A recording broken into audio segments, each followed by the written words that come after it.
Wow, man, time flies. All right, so this is it. This is the 30th anniversary of Jay-Z's first album, Reasonable Doubt. In my opinion, this is still Jay-Z's best album. Um, as soon as the album came out, like it was always one of my favorites. I even said to myself, like around this time, I think after Tupac died, I said to myself, Jay-Z was my favorite rapper, like in the late '90s. Somewhere along the line, I think it changed. I think leading up to the success. Following the success of Hard Knock Life going into Volume 3, I kind of changed my mind about Jay-Z a little bit. Like, I always thought he was great, but definitely, like, for me, like, the prime Jay-Z, like, I thought his best years, were, like, 96, 97, 98. Like, he was probably my favorite rapper at that time. But Reasonable Doubt, I'm a lot higher on this, probably than most people. I do think it's probably one of the best hip hop albums of all time, which is easy to say, but how good is it? It's pretty damn fucking good for me. Like I would definitely say it's on par with Illmatic and Doggy Style. I would actually compare this more to Doggy Style than Illmatic. I think there's a lot of similarities between this and Illmatic. I think the biggest difference is this is the perspective of someone that actually had success and actually was, dealing drugs and was like I think, when you look back on it, like it really does seem like Jay-Z was like the most successful, drug dealer, in the late 80s. I think the biggest difference between this and Illmatic is Nas is more of like a bird's eye view of a good kid that didn't really do it, but just had so many friends and family, and he knew so many people that had gotten killed, and experienced so many different things just from like almost like a bird's eye view of all the craziness that went on in New York City at that time in the late 80s during the crack epidemic, whatever you want to call it. But with Jay-Z, it's almost like it's a little bit more of a personal perspective of exactly what went on. So I think that's the biggest difference. But I would definitely compare it to Doggy Style in terms of not necessarily this feeling like a party album, but there's definitely elements of the lavish lifestyle here that came with all the success and all the money. And, Doggy Style kind of gets, compared to, being more of a party album. It's a little bit different, but I would definitely say in terms of the charisma, though, it's probably a little bit more comparison to, Snoop's original debut. That's kind of the comparison I found myself, comparing it to, when you get to 1996. But I mean, man, there's just so many interesting things to say about this album. Like for me, like this kind of came out of nowhere. Like I didn't like Jay-Z's, rise to fame. It's very interesting. It's probably the most interesting out of any other rapper.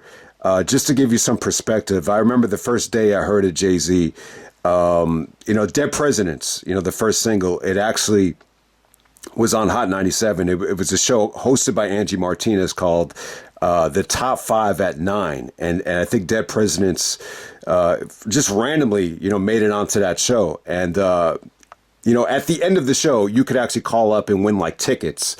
But you had to actually, name like every single song in the playlist. And one guy actually called up and he called Jay-Z AZ.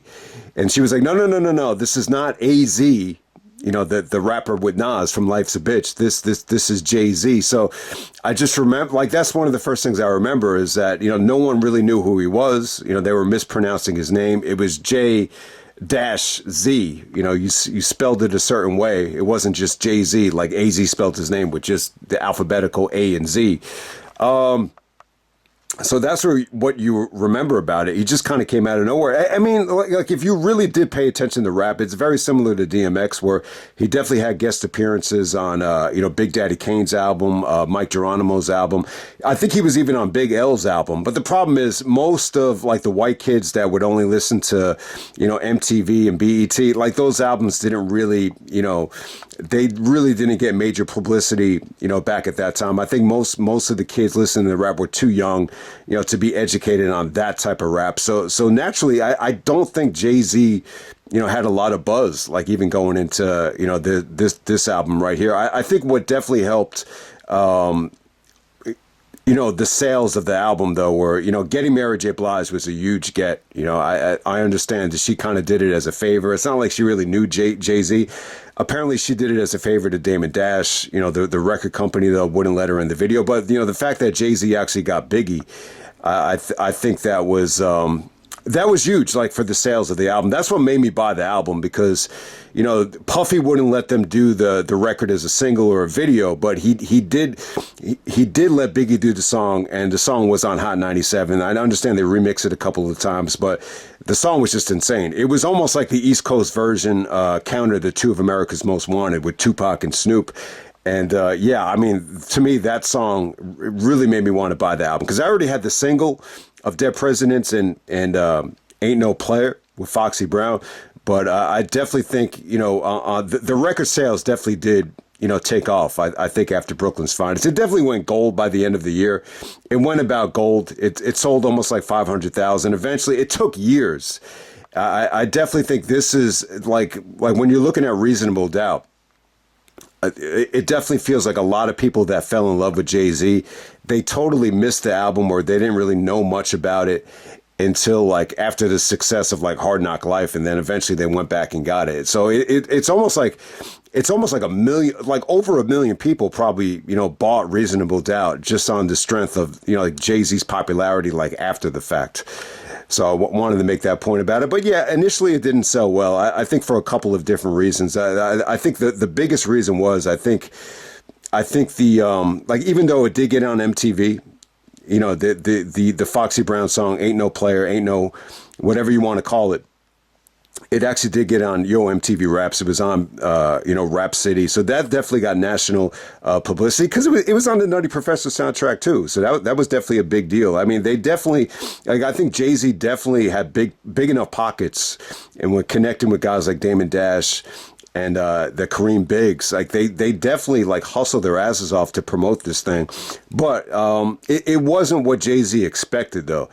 Yeah, when Jay-Z was doing interviews with Angie Martinez at this time, it's kind of weird too because, like, if you were listening to local New York radio at the time, like this felt like a major like release with the publicity, the commercials, the airplay. I mean, like he had like four or five singles from this album that was in heavy rotation like all day long, at this time. But I think a couple of things working against it is, it's during the East Coast, West Coast beef. So I would imagine on the West Coast, this did not get like a lot of airplay at all. Like at that time, it just didn't, especially in the South too.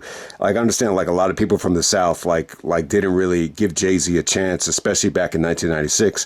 So like from a national standpoint, like if you look at the 500,000 that it eventually sold, like I bet you like maybe 80% of it like was in the metropolitan area. So make that point about it. And plus, I think the other point as well is like when you listen to Jay-Z at this time, like it's so lyrically layered and advanced in the slang and the terminology and whether he's talking about drugs or he's talking about cars or he's talking about women and champagne and all these different things. There's a lot of slang that I think went over people's heads here. And just the way he's rapping too, it's not exactly the type of rap, that a casual fan is going to understand and break down. And plus at the same time, I think a lot of the singles that even had catchy hooks, like Can't Knock the Hustle and even Feelin It, I definitely think, those were mainstream attempts, but they didn't really like take off. Like they didn't really have the success that Jay-Z had a couple years later with Hard Knock Life and can I get a what or whatever the fuck that song was on Hard Knock Life. Like the singles kind of flopped, like to be honest with you, and even though they were great, like they flopped in terms of like commercial success. I think the song with Foxy Brown did pretty well because of the video, and it was on the Nutty Professor soundtrack, and I think that beat, that was the first time we ever heard like that type of beat, so I think that took off pretty well. But Dead Presidents, for as good as the song is, I think it might be my favorite rap song of all time. Like I think it's that good in terms of the beat, what they did with Nas's Dead Presidents on the hook. I love the track, but it's not like a track that set the world on fire the way California Love did. So I think that's another thing too. I think Brooklyn's Finest would have been an incredible video had Puffy or did he, let them have the green light and actually do it? But I understand, like, Arista didn't want Biggie to be overexposed, so that's why, Brooklyn's Finest didn't really take off the way it probably should have. I mean, that's one of the best rap songs of all time, I think, when you look back on it. But yeah, Jay-Z thought this was going to sell 3 million copies. And it should have. I mean, it definitely should have. He even said it should have went triple platinum, I think, on the blueprint. He was even saying that in 1996 that, his expectations were for this to sell 3 million records. Now, look, if it wasn't for the East Coast, West Coast beef, would it have gotten to that?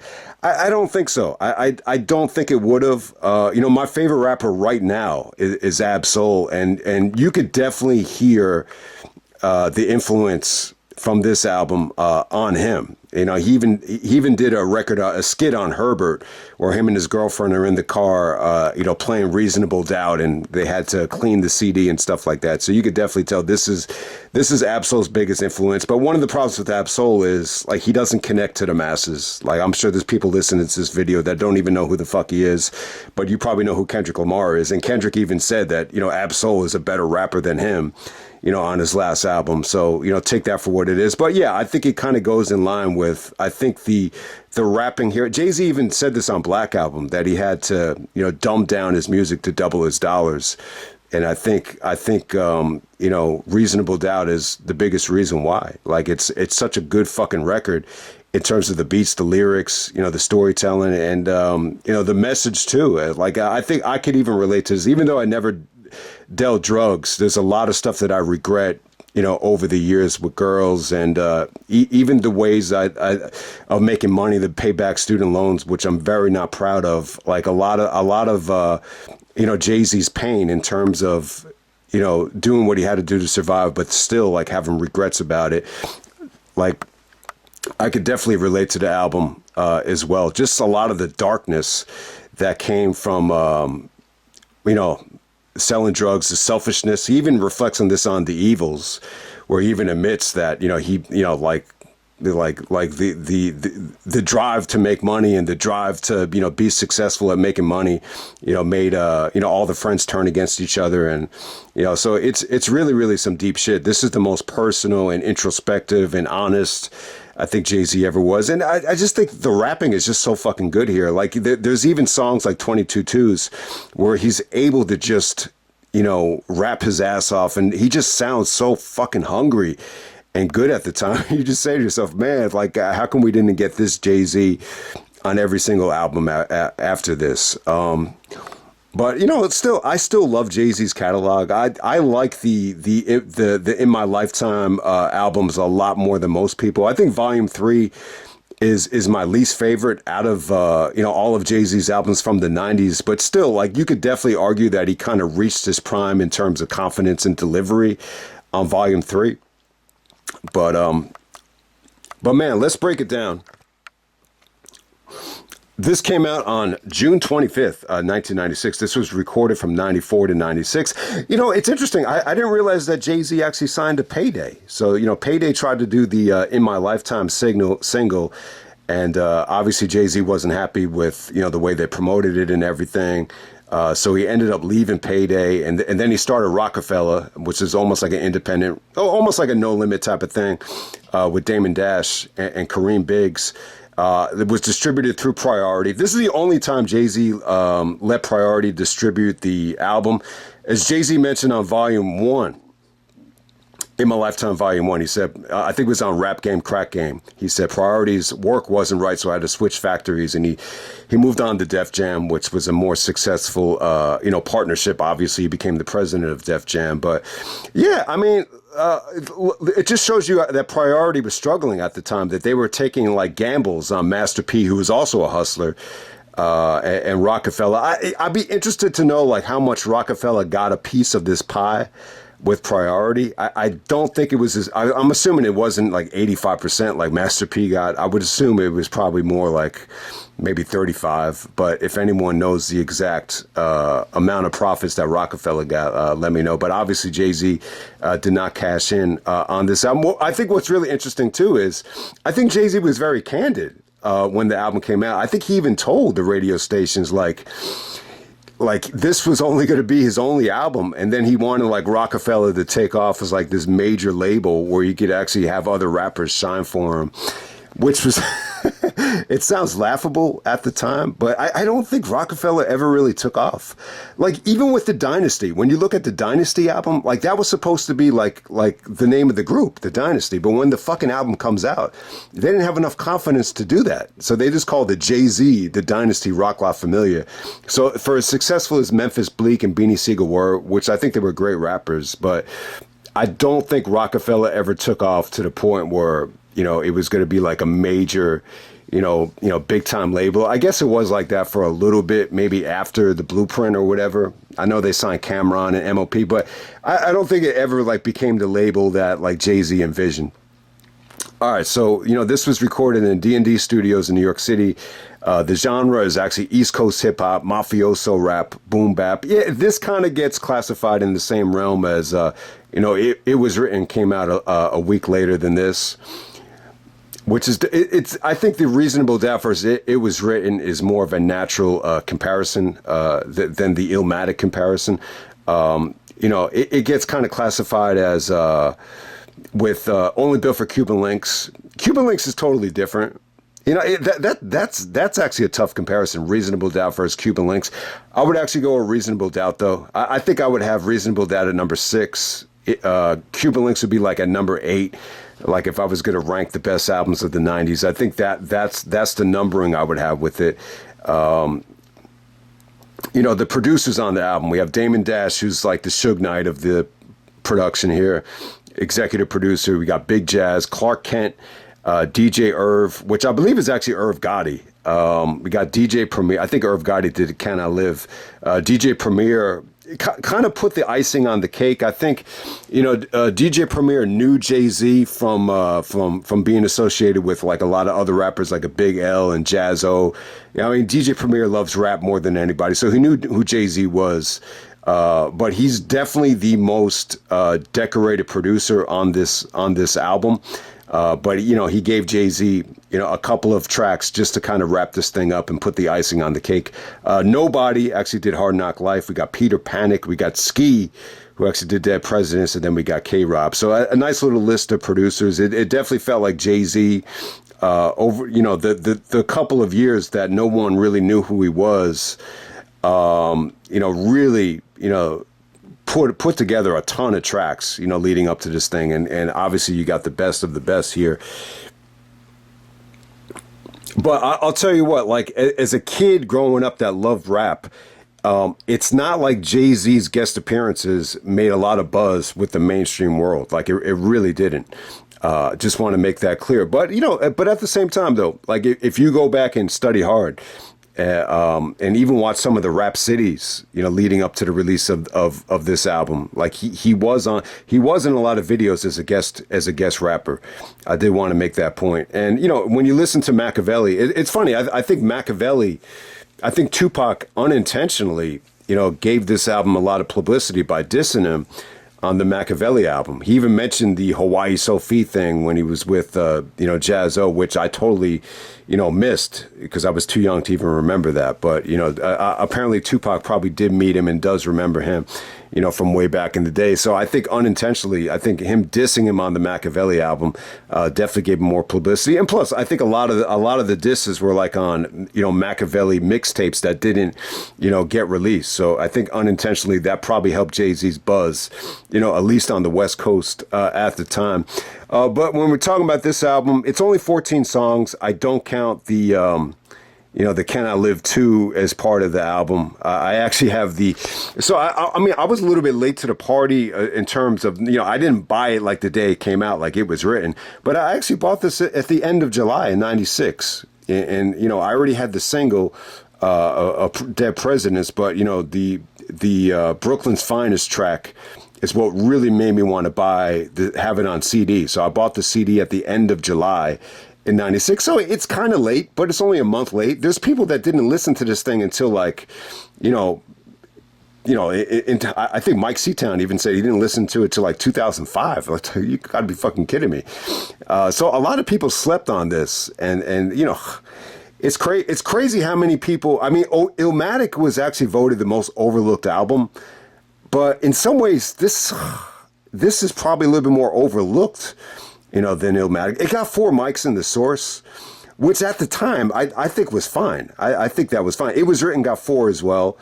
So I think at that time, like that was what you would expect. I mean, obviously it was better than it was definitely better than a lot of stuff they gave 4.5 that year. Like they gave West Side Connection 4.5. They gave The Roots 4.5. They gave Hell on Earth Mobb Deep 4.5. So I would definitely say it's better than that.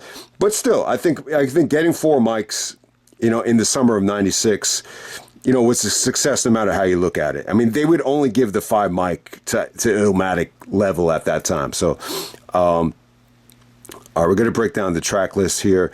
I would definitely say, my favorite track on the album is Dead Presidents. So you got the original one as a single, and then on the album they gave you Dead Presidents 2, which is kind of crazy. Like because Dead Presidents 2 made the album, like this is the version that I've listened to the most over the years. I love both of them. I think the biggest difference with Dead Presidents 2 is you could definitely tell, like Jay-Z, he kind of tweaked it to the point where he became a little bit more cocky and a little bit more braggadocious on Dead Presidents 2. And I definitely think his delivery is even better.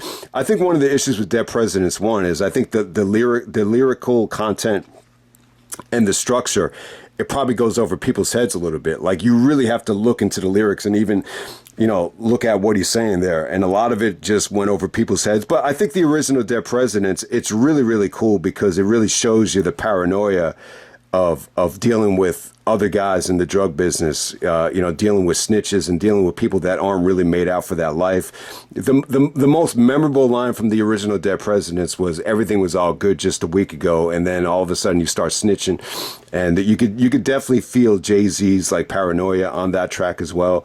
But yeah, I love the concept. I think the beat is just very atmospheric. The sample that Ski used here. It's one of the best beats ever. I think when I bought the single, I was just so happy. I was like, man, this song is so fucking awesome. And even on the second one, even though the first one probably gets more love because it's the original, and yeah, I mean, look, like Jay-Z touched on a lot of like incredible stuff on the first one. The second one is it's a different perspective. It's definitely a different perspective. It's the line where he's bragging about how we just don't shine, we illuminate the whole show. Absol and Kendrick actually had a whole song just kind of playing off that line called Illuminate, which was actually on Control System. And, Jay-Z even has his famous line here where he's talking about, I'm still spending money from '88. And I love the way he ends the track, too, where he's like, dead presidents, yeah, politics is usual, yeah, blah. It almost feels like a freestyle. But I definitely think his delivery got sharper, on the second Dead Presidents. So Dead Presidents is my favorite song. It might be my favorite rap song ever. It's definitely up there with, some of the tracks off of The Chronic and Ready to Die. Like I would definitely put this up there with like a Juicy or, a Let Me Ride or, a Gin and Juice. Like it's one of the best rap songs ever. So, let's get that out of the way. My second favorite track is probably Politics as Usual, which really isn't about like a lot. It's really not about politics at all. I think the Politics as Usual is just it's a combination of just everything that goes along with, drug dealing, whether it's the cops or whether it's friends or whether it's, whatever it is. But, the beat is actually produced by Ski as well. And, apparently a couple of these tracks, I think Politics as Usual and Feelin It, these beats are actually originally designed for Camp Lo. For their album, but apparently, Jay-Z was able to get him. But the Politics as Usual beat, I think the sample is very, someone actually compared it to Kanye West in terms of the soulfulness of it. But I think if you listen hard, you just hear those female vocals that are just like, ooh, ooh, doo, doo, doo, doo. It's hard to describe it, but it just has... The way they chopped up the female sampling here with the vocals, I just think that's really the most underrated part about it. It just gives it like a soulful vibe. And I think Jay-Z's wordplay is just on point here. How he's talking about the Mike Tyson fight. So apparently he predicted that Tyson would lose to Holyfield in November of '96, and he did. He's talking about how, Tyson's going to have a night off that's clean money. Then he's like, the tax write-off, you ain't seen money in your life. When it comes to this cheese, y'all like three blind mice. That's my favorite line on the album. And that line about the Poconos, where he's actually referencing that they're not experienced at it. The only type of ice you're going to see is the frost that comes from the Poconos. I think that's definitely a dope line. But yeah, I mean, the whole song is just great. It's hard to describe. It's hard to explain how good it is. But in a lot of these songs too, like Jay-Z on this album, even though I would definitely say like Can't Knock the Hustle and 22 Twos, like he's almost rapping like a little bit too fast, I think, for the casual fan. But with tracks like, Politics as Usual and even Feelin It, like it almost feels like he's, he had the confidence to almost like take his time with tracks like that. And he would still kind of wow you with the metaphors and similes on those tracks as well. But definitely, yeah, so Politics as Usual and Dead Presidents are my favorite tracks. I would definitely say Brooklyn's Finest. I mean, the beginning of that, when I first listened to this again last month, I was just amazed. I was just like, God fucking damn. Like this album probably got off to the best start of any hip hop album ever. I would definitely agree. I think the album kind of falls off a little bit, once you get past Can I Live, but I think the first 8 tracks are just like flawless. Like I would definitely say like this got off to such a rapid pace. It just makes you feel good. It makes you feel like confident and cocky. Like that's how good I think the start of the album is. I definitely think the biggest weak link for me is probably Cashmere. The funny thing is, I would say Cashmere Thoughts is pretty much the biggest weak link on the album. It's just a song I don't really want to go back to. It's more of like a joke. It's more of just Jay-Z just kind of, acting like a stand-up comedian and bragging about, fucking women but not loving them.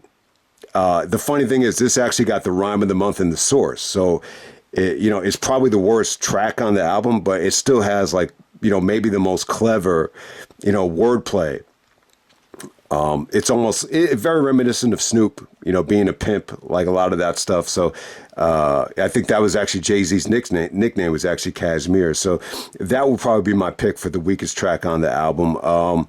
But yeah, Friend or Foe is incredible. I think, I think the album picks up again. The song with Foxy Brown is probably the biggest like triumph in terms of mainstream success on the album, and I think Foxy Brown's verse was incredible as well. So give her a lot of credit. But I think Friend or Foe is definitely the most underrated track on the album. I think this is where Jay-Z kind of proved his worth. Is more than just another like mixtape rapper or freestyle rapper. Like he showed so much charisma and versatility on it that's why it's going to go down as a classic right there. And it's only one verse too, but we'll go back to that. Let me start off with Can't Knock the Hustle. Obviously, you got the Scarface skit at the beginning of this thing, definitely to set a tone. He uses Scarface and Carlito's Way as some of the skits from the album, but I think we Can't Knock the Hustle. It's such a soul. I love the beat. It's such a soulful beat. I'm not crazy about the Mary J. Blige, hook, and it's a borrowed hook from another interpolation sample. So it's she didn't even make it onto the video. So I'm not crazy about it, but I definitely understand it. But it's such a unique situation though, because you got this over the top, radio attempt, but at the same time, like this is some of the best rapping Jay-Z's ever done. Like it really is. I mean, I think a lot of it is a little bit too advanced, for this to be like a smash out radio hit, but the wordplay is definitely on point. That line about the peripheral, I see you scheming, stop leaning, I see your body dreaming. Fiending, what's the meaning? Like I thought, like that first verse is incredible, and I just love the way he ended it with like, I got the Godfather flow, the Don Juan DeMarco. Swear to God, don't get it fucked up. Like you could he sounded so great, over that beat. And I love the line too, where he takes a shot at his dad.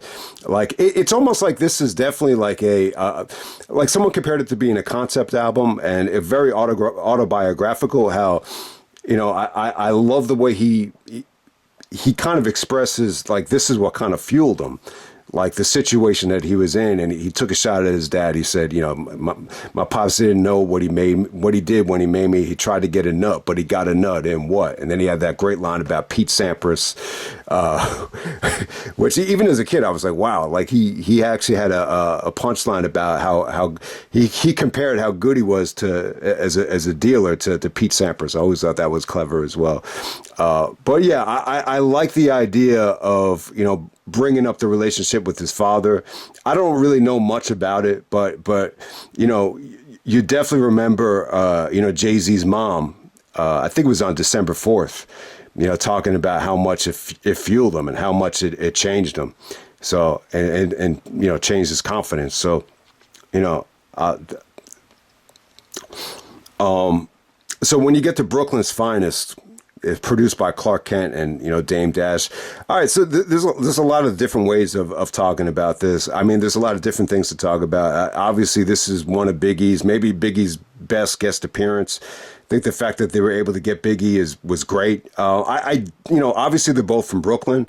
I don't know much about the friendship. I do know, like, after Biggie died, Jay-Z took it really hard. He even said that he was depressed on Volume 1, and that's why Volume 1 wasn't as good as Reasonable Doubt. But, when you look at Biggie and Jay-Z's friendship, Biggie was in a lot of the videos. Like, he was in Dead Presidents. He was in the Foxy Brown song. I mean, he was in a lot of the videos.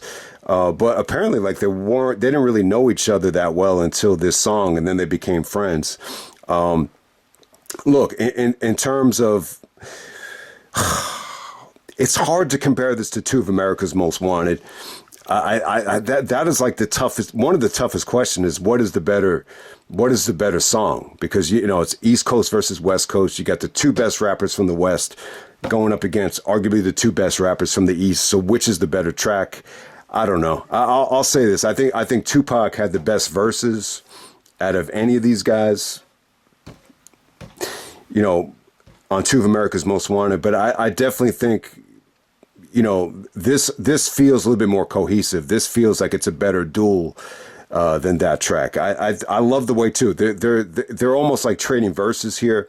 They're just short, verses where they're both rapping like their lives are on the line, and it's a unique situation too. So I don't remember where I heard this, but from my recollection, Jay-Z is the one that made Biggie keep doing the verses over again. He just didn't feel like they were as good as they could have been.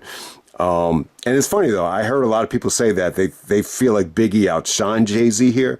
I would definitely say it's equal. I would definitely say this is equal footing. Jay-Z is rapping like his life is on the line. I mean, it just feels like this is like, do or die. Like it really feels like he brought that mentality that he was living with over the last couple of years and brought it to this track. And I just think Biggie sounds great over it. Like he definitely sounds great. I think that the Tupac line gets a lot of love because it's funny, and he had the confidence to kind of poke fun at something that was a little bit embarrassing. But when you listen to some of Biggie's other lines here, he just sounds better than ever. So I definitely love the track.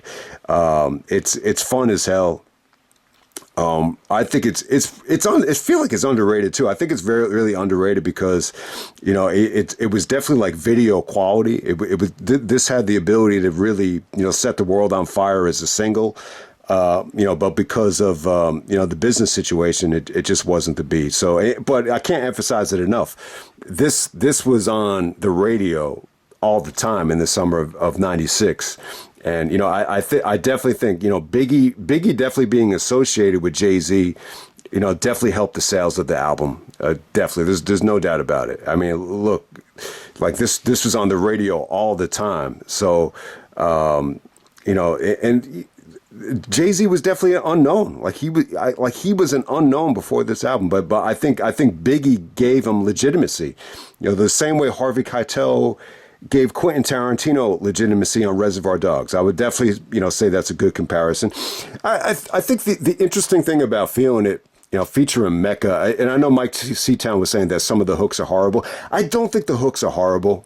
I really don't. I mean, I think you could go back to other Jay-Z albums and, especially fucking Beyonce. Like, these are nowhere near as nauseating as some of those Beyonce hooks from Kingdom Come or Holy Magna Carta or Holy Grail, whatever the fuck that album is called. But I like the song with Mecca. I don't mind the hook. I don't think it's bad. But I think what's really interesting about this song is, like, this is Jay-Z's first album, and he's still rapping as if he's already, like, successful and already kind of reached, like, the pinnacle. And I think, even the first time Jay-Z was on the cover of The Source, when nobody knew who he was, this was like in right before Volume 1 came out in November of 97. Like, I remember my mom saw the cover and she's like, "Oh, who's that? It looks like somebody famous." So Jay-Z definitely had a knack for, creating this image or this persona that he was already famous. And, so it's funny, like, Feelin It was the last single on the album. This was released as a single, like, in the beginning of 1997. So, almost a year after the release of the album. And when you watch the video too, like, Jay-Z remixed, the vocals just like he did for Dead Presidents, just to kind of give fans, like, incentive to buy the single. So I think that's what definitely made sense about it. Well, I wanted to make this point about some of the videos that Jay-Z did, whether it's Dead Presidents, whether it's any of these videos. They just seem so low budget, like, for like Jay-Z videos. It just does. But that just shows you. I mean, they were pretty much like an independent, stable at the time. So it does make sense. All right. So The Evils, produced by DJ Premier. So he took vocal samples from Snoop's Murder Was the Case. Dear God, I Wonder Can You Save Me? And then he sampled Prodigy, The Illuminati, Got My Mind, Soul, and My Body, which I believe was from LL Cool J's I Shot You, the remix, which I fell in love with when that remix came out. But The Evils is definitely, the most philosophical, the most personal Jay-Z had ever gotten here. I think DJ Premier gave, like, a hard, like, piano sample with The Evils. And like, Jay-Z just had some incredible lines here that were just very personal. Just talking, I think what really got me was, talking about the friendships that went sour, like, over money. And he just said the pursuit of money, made him evil. And like, I think the most interesting thing to say about it is, and Jericho even had a great point about, kind of backing up, like, what a good guy Jay-Z is. Like, a lot of people weren't a big fan of the Kanye thing with Taylor Swift when Kanye, cut off Taylor Swift at the MTV Awards. And Jericho was like, nobody would have done that. Not even Jay-Z, would have done it. And he brought up Jay-Z because he could tell, like, Jay-Z's a good dude. Like, he would never do something that selfish. And I always kind of found Jay-Z, like, anytime he, did something a little bit questionable, like, even on Cashmere Thoughts, like, if like, my grandma had heard that song, like, she would say, like, Jay-Z's like a fucking asshole, like he's talking about women, in that fashion. But, I think most people that are smart enough to realize it know that's just kind of part of an act. There are times where Jay-Z, like, works hard to present an act. But if you talk to, and my dad even got a chance to meet Jay-Z and talk to him. And, he's a really, really, good guy. Like, he really is. But at the same time, he's ambitious. And he even had a line on Can I Live that he'd rather live enormous than live dormant, which is one of the best lines on the album, definitely. But yeah, when you're listening to The Evils, it seems like it's most people's favorite track on the album that they could connect with, like, if you've been through what he's been through too. And, I could definitely relate to it too. I think there's a lot of times in life where, the pursuit of money, will make you very, very selfish, and it will make you become evil. Obviously with Jay-Z, it's about dealing drugs, but with other people, it could just be about, trying to get success at work, no matter what the job is. So I think it's a song that a lot of people can relate to, even if they weren't, dealing drugs at the time. But 20, all right, so 22 twos. So Jay-Z kicks two verses here with 22 lines. It almost feels like they're at a club, Mad Wednesdays. I forget the name of the woman that was the host, but it definitely has a unique type of feel to it. Being at, like, it almost feels like the same venue where Jay-Z had the Reasonable Doubt like concert at. But I gotta say, all right, so the beat here, the 22 twos sample. Let me see what this is from. The 22 twos. Yeah, no, the Tribe Called Quest. I'm not talking about fucking Tribe Called Quest. I'm talking about the beat though. The "Can I Kick It" thing is interpolaration. That's not a sample. But when you're looking at 22 twos, the beat has been recycled a lot by rappers over the years. I think the last one to use this was Apollo Brown on the Joel Ortiz album, if anyone remembers that. And when I heard that beat, I was like, man, what the fuck is this from? I was just like, man, I've heard this beat so many times, but I'm trying to think of who sampled this before. But yeah, you almost forget that Jay-Z used it for 22 twos, but there's other rappers that used it too. I think the Wu, God, what was it? The Papa Wu? Or, Wu-Tang had like an affiliate that I heard used it. And the other one was actually Black Rob. Black Rob actually used it on Life Story. So if anyone remembers that, but it's almost like a depressing, like somber beat. It almost creates this mood of being out there like on a boat and there's a storm. Like it definitely has that type of feel to it. But I think Jay-Z's delivery on these tracks or on these verses are very aggressive. They almost feel like a little bit violent for him. He even starts off the verses talking about no more West Coast dick licking, and like even when you could tell he felt guilty about saying this when he did the concert too, because it was kind of like one of those things you say in the heat of the moment. And then he ends it with saying, you're broke. What the fuck you gonna tell me? I'm thinking longevity until I'm 70. So he had a lot of dope lines here. The 22 twos, it inspired a lot of different. I think Cannabis had a counter to this, was 44 fours or 33 threes or whatever. So this kind of started that, the 22 twos, 33 threes, 44 fours, 55 fives. No, you wouldn't go that deep with it, but the funny thing is here, the host interacting with some of the people in the crowd was kind of funny to me. It just shows you how far like black people have come since then, because the host actually says that's why our people don't have anything, and this is back in '96. So it kind of backs up my point about the fact that even Jay-Z and even rap and hip hop in general, was not supported to the masses quite yet. Can I Live? This is Irvington Lorenzo. I believe this is Irv Gotti produced Can I Live. They sample Isaac Hayes here. This is definitely inspired from Dead Presidents. I definitely think the movie Dead Presidents by the Hughes Brothers, definitely. I don't know if it really inspired the Dead Presidents song. They sample Nas there. Illmatic came out before the Dead Presidents movie, but definitely with Can I Live, if you watch Dead Presidents, when they're discussing about robbing the bank, they actually have this playing. So, I definitely think it inspired that. And, this is just, it's another one of those songs where Jay-Z's just self-reflective on, his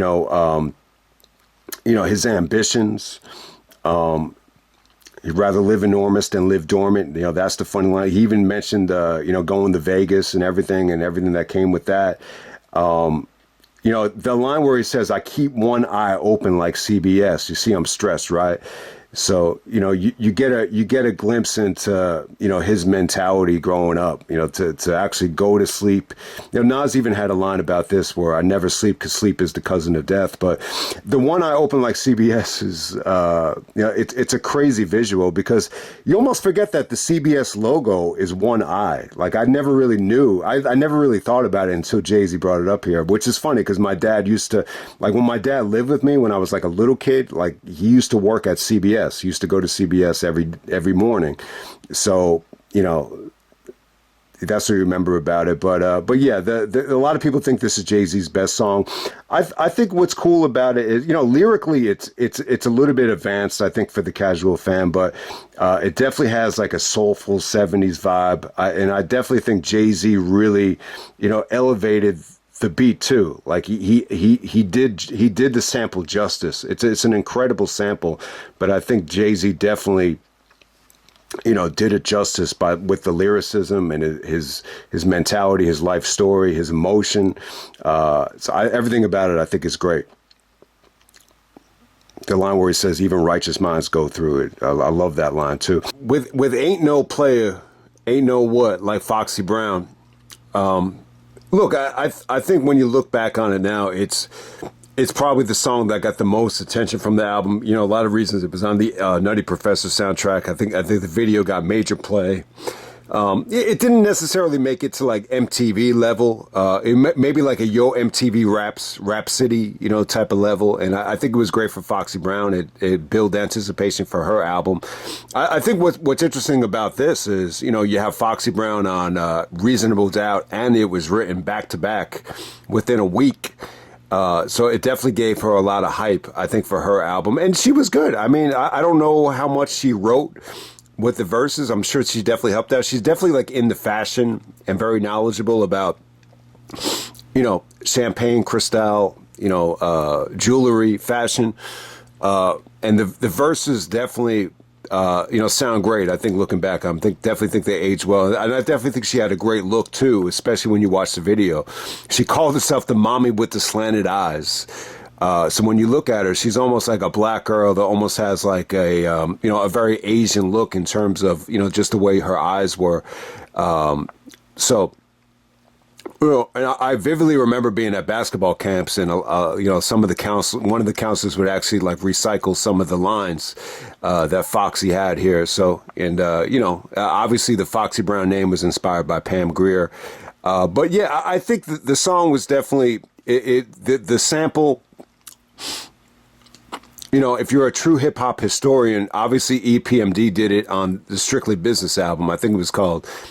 What was it called? It's My Thing. I think it was called It's My Thing, that beat there. So I think, if you grew up with that, this probably didn't sound like that big of a deal. But, for a lot of us that, weren't old enough, Jay-Z, give Jay-Z credit for, exposing us to this beat and making the concept totally different. And I think this is definitely what Jay-Z was good at. He probably gets a lot of criticism from, some of the, traditional, hip hop purists, for doing these types of tracks where he's bragging about women, and he's bragging about having money, and he's bragging about, cheating and all these different things. And yeah, I mean, look, it kind of goes under the radar here that Jay-Z was someone that was very, attracted to women, attracted to being promiscuous. I don't really know much about the Beyonce situation, but obviously he's still with Beyonce. But you always heard rumors that,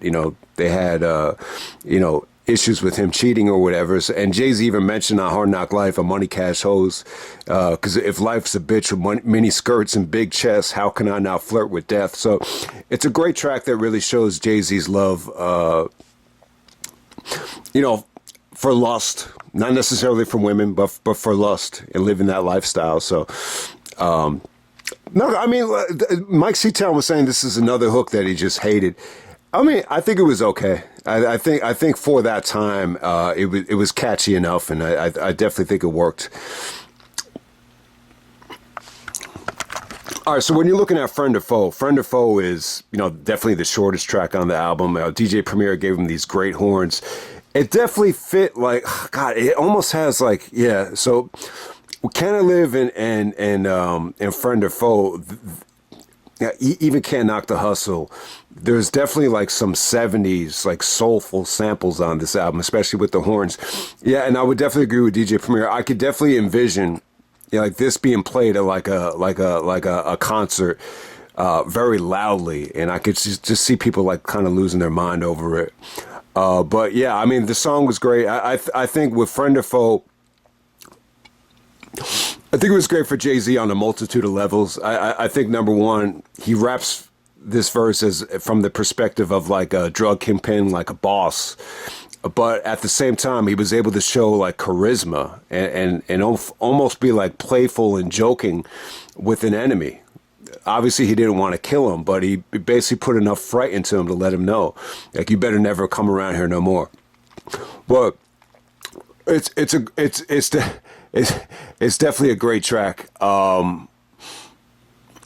Well, this is definitely the best. I mean, I'm trying to think of what I would compare this to. So Raekwon actually did a song called Spot Rushers, where he's talking about, guys invading their block and trying to sell, to take money away from them.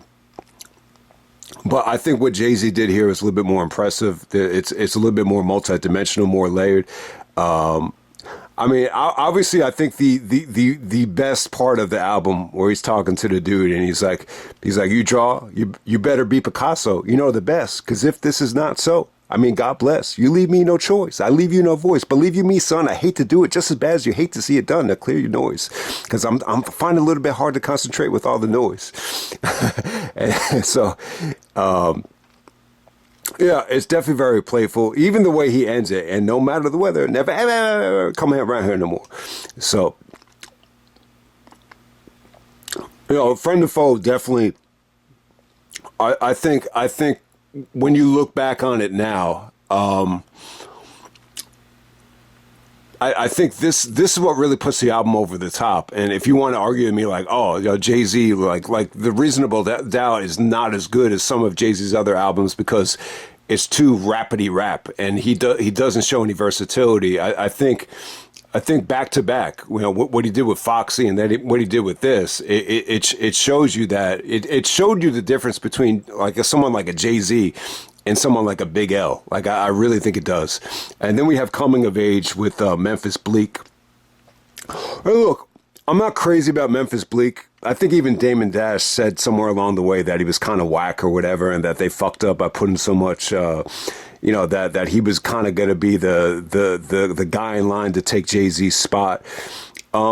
I think he definitely had his moments. Like there's some Memphis Bleek verses that I can look back to. The one from Hustlers from 2000 with Beanie Siegel. Like I love that fucking verse. Where he's talking about, I could get you any girl you want, nice girl or a slut. I fucking love that verse from Memphis Bleek. But there's other times where he comes off a little bit forced. And, his debut album, I think it kind of flopped. It didn't really penetrate the buzz that I think Rockefeller envisioned. I would definitely say Beanie Siegel was a better rapper. But it was cute. I think it was definitely, if Rockefeller was going to take off, they needed to do more. To get Memphis Bleek off the ground. But, I don't think they had that much confidence at the time. Apparently the story was that Jay-Z gave him 24 hours to memorize the verse and memorize the concept and come back and knock it out with a bang on one shot. And he did it. So give him credit. But it's definitely an interesting story. This I think the sample is really awesome. I love the hard piano keys, the doo doo doo doo doo, and then it kind of expands off of that, and it almost it just feels like a complete picture here with the beat. I mean, it's really, really dope, and it's. I guess you could kind of interpret it as two different meanings. Like Memphis Bleek coming of age as a rapper, but when you listen to the track, it's Jay-Z trying to take like a hustler, under his wing. He's like, you've made a couple of money and you got yourself sneakers and you got this and you got that, but let's ride around together and see if you're really ready. For me to earn your trust. So, that type of concept is definitely a dope concept. And I think like what I remember about this track, the most that stands out. I remember when I actually saw it in the movies, the Hard Knock Life tour backstage. They actually did this song on tour together. And that came off great, where they're just kind of trading bars, in front of a crowd. It worked really well, like in a live format. And then you have Cashmere Thoughts. I think the sample is pretty dope. It's a familiar sample too. There's a ton of rappers that have used the sample over the years. I think the only one I can really remember was Craig Mack. He actually started off his Project Funk the World album, which I'm sure a lot of people love. He actually used this beat, to start off that album. So if you didn't know where the sample came from, or if you didn't remember another rapper that sampled it, it was actually Craig Mack. But the Cashmere Thoughts, like I said, it won the Quotable and the Source, the best rhyme of the month. It's funny that they chose that verse, but it's definitely a good verse. It's definitely well layered. I think my favorite line from Jay-Z was, "If you didn't know, Jay's about getting dough," which is a simple line, but You know, Jay-Z's probably more so than any other rapper. He's always been kind of synonymous with making money or greediness when it comes to money or bragging about having money. But at the end of the day, I still think Jay-Z's a great guy. I don't think he's like a bad person. I think he's like one of the better people that have been rappers, to be honest with you. And then, you know, the lines at the end of the track are really, really dope. You know, they're not lines you want to repeat, but, you know, they're clever, though. He's like, life's hard, so stick hard. And the only time you love them is when your dick is hard. You know, kind of go, you know, like a lot of the album kind of deals with not falling in love with women. He even tells Memphis Bleek on Coming of Age, you know, don't risk your reputation by fucking around with hotties, or you know, don't fall in love with them, and don't put too much stock in the women. And so there you go with that. That's the Cashmere Thoughts track, and then we have Bring It On, which is actually another So I'm trying to think how many DJ Premier tracks are on here. So you had The Evil's Friend or Foe, and then you have Bring It On. Wow. I forgot. So DJ Premier does three tracks. This is with Sauce Money and Jaz-O. Obviously, Jaz-O and Jay-Z were, you know, very much linked together. You know, Nas even had a line to Jay-Z where he said, you know, Sean Carter, the Jay-Z, man, you're on Jazz's dick. So, yeah, the Jay-Z name, I think it took a while to really take off and to really stick. I really think it did. If you notice on Dead Presidents 2, the single, like he went out of his way to actually plug his name a couple times. So I think that's what you notice about it. And I don't think it was the easiest name in the world to market. I think it's a little bit more marketable when you see the J-Z. I think if Jay-Z called himself just Jay-Z, I think that would have been weird too. But I don't exactly know where it came from. You know, how do you go from Sean Carter to Jay-Z? It's a little bit weird. But you know, even back in Reasonable Doubt, you know, he's calling himself Jigga. He's calling himself, you know, Hove. So, you know, take that for what it is. But when you're looking at this track, Bring It On, you know, you have Sauce Money, who actually wrote for Puffy. You know, you almost forget that was his crowning achievement. He wrote Puffy's biggest hit, I'll Be Missing You, which should have came from Puffy's heart, obviously, as we all know. But yeah, I think the Jay-Z verse is definitely dope. This is just him really just bragging about, you know, being ahead of rappers, you know, Bring It On. They actually use a Fat Joe sample here, believe it or not. So at the time, like Fat Joe was a bigger star than Jay-Z, which is, you know, crazy to think about. But yeah, I like the beat though. I think what Premier did is he almost gave Jay-Z you almost like you know, a type of beat, you know, that you would hear, you know, in like a mob movie or a Goodfellas. You know, Jay-Z even starts off, you know, talking about, you know, Robert calls him Bobby De Niro in the beginning of the track. He's actually, you know, bragging about, you know, being so ahead of the game. And first time he uses a basketball punchline, he's talking about how he'll be in the high post like Hakeem. So if you go back and listen to rap in like 95, 96, you know, Hakeem Olajuwon actually had there was a lot of punchlines about him. You know, Master P had one about him on Ice Cream Man. And then we have Jay-Z's first basketball punchline is actually Hakeem. And, you know, Jay-Z would have a lot of them over the years. But yeah, you know, Jay-Z had a really interesting line where he's bragging about being 2.2 pounds. He's like, you're barely 125. So you got to kind of research this. So he's talking about kilograms, you know, compared to grams in terms of, you know, drug dealing or cocaine or whatever. So if you really, you know, love the drug game, I could definitely, you know, see why some people think that's their favorite line on the album. So yeah, I mean, it's definitely like, I think Bring It On, like I definitely think the beat is dope. It's aged pretty well. It is a posse cut. So, you know, it's only one Jay-Z verse, so I could see that's why it's probably like one of the more slept-on songs of the album. And then with Regrets, Regrets is definitely a great song. I think the biggest flaw to it is it's not the most exciting, you know, sample and beat in the world. The hook is just very, he just went for more of an honest approach. This is very reminiscent of Lucky Me. from In My Lifetime Volume One. But it's a much better track though. Like I said, it's the rapping and the pace of the song. It's not meant to be entertaining. It's meant to have a great message. I think it's a great song.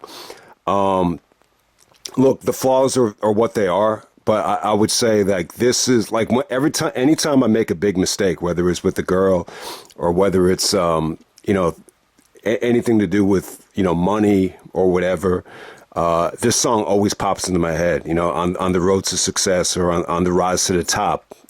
You got to learn to live with regrets, because if you can't live with regrets, it's going to bother you and bite you in the ass, and then if you keep dwelling on these regrets, like you're never going to make it.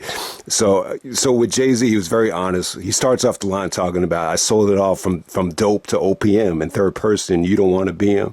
So, it's very reflective of, everything that he went through.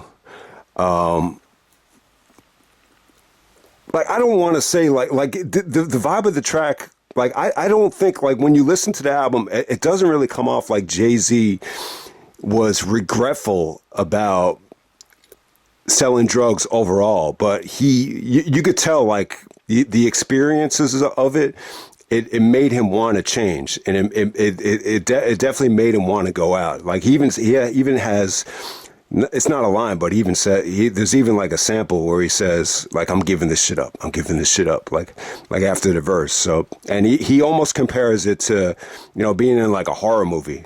He's like, he's getting visions like he's at Camp Crystal Lake. And even the last verse, he's rapping from the perspective of someone in heaven that isn't here anymore. And almost like he's talking to him. And then at the end of the track, he's almost comparing, I want to say he's almost comparing this, reflective experience, almost like he almost feels guilty about it, like he's snitching. And he's like, I think I've been talking to you a little too much. And then he just kind of ends it.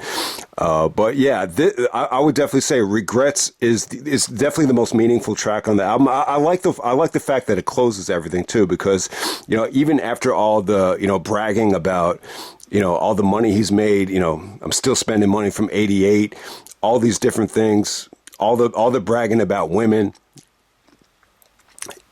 I think Regrets kind of brings everything back to earth, and you really get a glimpse of, just Jay-Z's heart, his heart, and I think that's what I love about it. I'm gonna read as much as I can from Jay-Z's, the source rating, the 4 mic rating. We have Jay-Z, Reasonable Doubt, Rockefeller, producers Clark Kent, DJ Premier, Big Jazz. Jay-Z only gets 4 mics. All right, I remember Jay-Z from back in the day, say 88 or so. He hung with a New Jack MC named Jazz, who had a humorous little dirty called Hawaiian Sophie. Remember that video with the straight-haired girl dancing in the grass skirt? Who would have thought that the short kid with the high top fade and a boombox would ever grow to be a MC kingpin with a hit? With the release of Rockefeller debut LP Reasonable Doubt, Sean Carter moves from hip-hop sidekick to mafia-style frontman, blowing up the spot with vivid tales about the economic reality fueling what's left of the contemporary ghetto politics.